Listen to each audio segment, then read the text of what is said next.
Hi guys! Magandang hapon! Ako ay magpiprito ng fish ngayon. Nabili ko pa to nung isang araw. Kaso nga lang, hindi ko pa siya naluto agad. Nilagay ko lang po sa sa freezer noon. Hindi lang nung isang araw, last week pa to guys. Bago pa magbagyo ng linggo. Bago magbagyo ng linggo, nabili ko na to. Tapos, ilagay ko lang siya sa freezer. Ngayon, naalala ko pagluto pala ako. Pagpiprito pala ako ng fish guys bago ako maligo. Kasi, pag yung nakaligo ka na, tapos saka ka nagprito ng isda. Alam nyo naman yung amoy isda dito sa buhok. At amoy isda talaga yung buhok. Pati yung tiyalis. Kaya, pag ako may balak na magprito ng isda. Talagang magpiprito muna ako bago ako maligo. Salsis ko guys. Pinati ko lang siya kasi pag uulamin, pag malaki, napakahaba. Kaya, hinati-hati ko lang siya guys. Takto lang sa akin na ako lang naman ang kakain. Minsan, kung gusto ni Indonesian lady, yung kasama ko dito sa bahay, binibigyan ko rin siya. Gusto rin niya kumain. Pero yung lahat ng kinakain doon, puro instant. Ayaw niyang magluto, tamad siya. Bahalat siya sa buhay. Yung kasama kong Indonesian dito guys, ay yaya ni Lola, yung nanay ni Sir. Si Sir naman yung amo ko. So, magkaiba kami ng amo. So, magkaiba rin kami ng mga pagkain. Hindi rin siya kumakain ng ng baboy. Nakain lang niya, manok, tsaka beef. Pero yung mga kinakain niya, halos mga instant yung kinakain niya na binibili niya. Mga luto na, ganun. Tapos, instant mga noodles. Mahilig siya sa noodles, guys. Instant noodles. Ayaw na ayaw ko naman kumain ng instant noodles. Hindi ako mahilig. Paminsan-minsan lang ako kumakain pag yung talagang walang-wala akong pagkain. Parang pang-emergency ko lang yung mga instant noodles. Pero pag may oras ako na magluluto ako.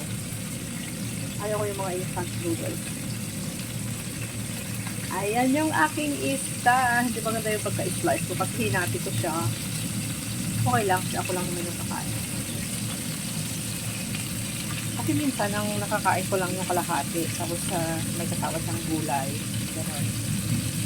Kaya hinati ko siya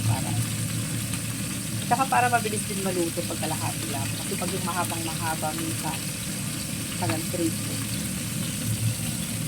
Ayan guys, ang aking ulam. Ako yung nagpiprito ng aking ulam. Ipapaksin ko sana siya ng buo, yung buo siyang gano'n. Problema, wala pala akong luya. Meron akong shallot onion, meron akong garlic, meron akong lahat. Yun lang pala yung yung luya lang pala yung kulang. Kasi nung nandito sa bago bumagyo. Nag-extinguish pala ako, nagamit ko pala lahat yung aking luya, kaya ayan. Tinignan ko yung lalagyanan ko, naku, Diyos ko, sabi ko, wala naman akong luya. Ngayon pala ako, magpaksi sana ako. So yun, napunta sa prito ulit. Kaya kailangan na magpaksi-paksi ng paminsan-minsan. Matagal na kasi ako hindi nakakakain ng paksi. Ngayon naalala ko magpaksi kanina. Sakto naman wala palang luya. Hindi naman masarap yung paksi pag walang luya. So, relax next time mga aking paksiw. Papaksiwin ko na lang ay bangus pag ako nakabili ng bangus guys. Para ko bumili ng bangus sa market, pero hindi pa ako nakaka-market. Ubusin ko muna yung mga ko dito, mga pinili kong isda. Yung last week pa to. Nilagay ko lang sila sa freezer. Baka wala din bangus sa panahon. Kasi nga, siyempre sa Pilipinas may bagyo, diba? May bagyo sa Pilipinas, tapos may bagyo din. Kasi nanggagaling din dyan yung mga bangus minsan. Ewan ko lang kung may bangus din sa China. Pero baka meron siguro. From China yung mga bangus na iba dito na pumupunta. Hindi lang sa Pilipinas. Lahat naman ng isda hindi lang naman sa Pilipinas. Pwede naman lahat. Kahit pa ang lugar. Kahit saang lugar may ganun mga klaseng isda. Pero meron din talaga yung isda talagang wala. Wala sa ibang lugar.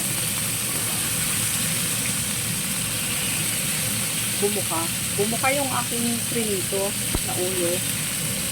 Okay lang yan. Kasi nga hinati ko siya, tinanggal ko yung karga niya sa loob. Kaya, ay bumuka ng konti. Ayan. Bumuka ang aking fish. Pero okay lang yan. Ay! Tumalsik siya. Buti na lang hindi nakampitan yung aking masamang mukha. Kasi mahirap dito sa isda pag nag-freeze. Kaya kailangan hindi ginagalaw. Okay lang yan. Ay! Ano nga finish ka guys?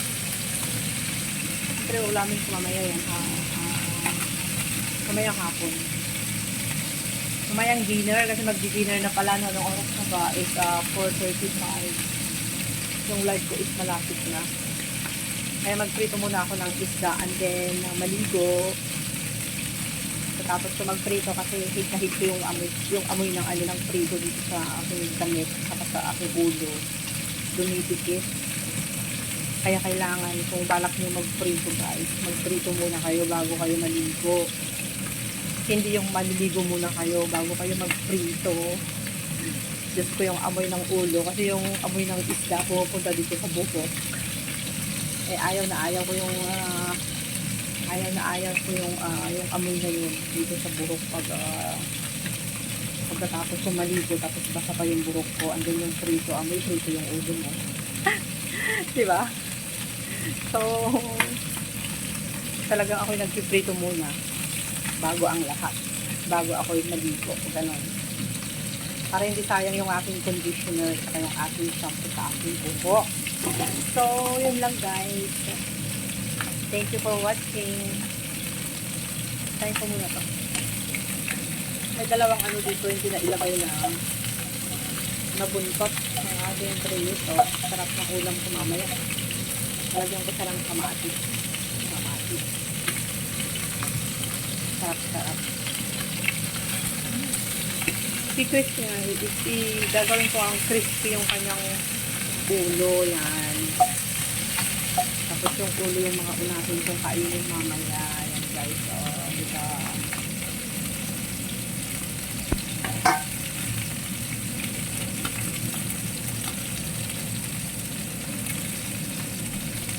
Pag nagprito ako, nagsisikal-sikan dyan. O, ayan. So, marami na naman akong lilinisan mamaya pagkatapos ko magprito.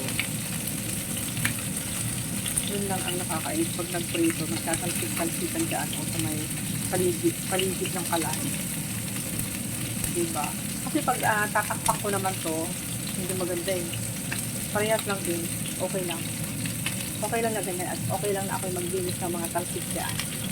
Diba ni masipag naman ako. Okay guys, thank you so much for watching my galonggong.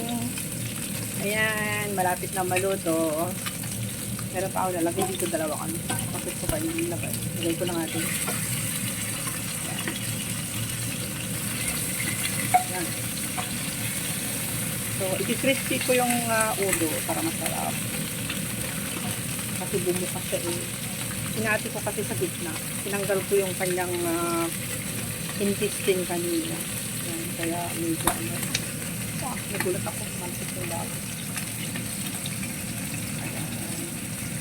So, magiging crispy yung ulo para masarap. Ganyan siya. Diba? Ako lang ang kakain dito guys. Kaya okay. Oh! I'm frying fish, sir!